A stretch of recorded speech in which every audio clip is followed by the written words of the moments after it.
Anti-Semites are taking advantage of the pro-Palestinian movement to espouse hatred and bigotry towards Jewish people. But rather than call out this dangerous behavior for what it is, we see so many of our friends and fellow citizens, particularly young people who yearn for justice, unknowingly aiding and abetting their cause.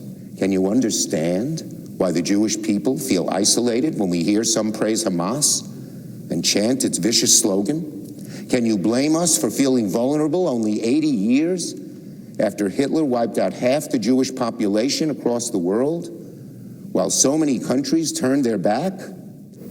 Speaking on the Senate floor today, Senator Chuck Schumer gave voice to a growing fear among Jews in this country that they are effectively alone, that terror against them doesn't matter, or even worse, doesn't exist. That fear is not theoretical. Just listen to what happened on Monday night in Oakland as the city council debated a resolution condemning Hamas.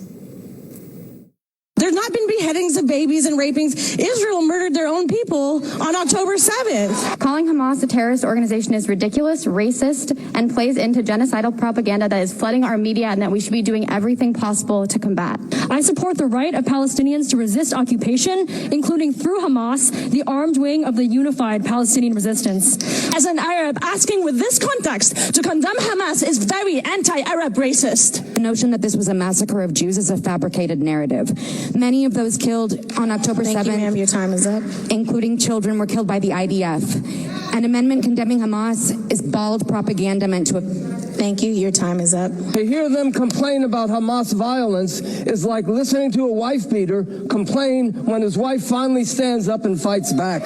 Question. Did anyone else notice that those who oppose this resolution are old white supremacists? There's been a lot of atrocity propaganda ranging from claims of beheaded babies to mass rape. Hamas is not a terrorist organization just because the U.S. and Israel deems it so. Hamas is a resistance organization that is fighting for the liberation of Palestinian people and their land.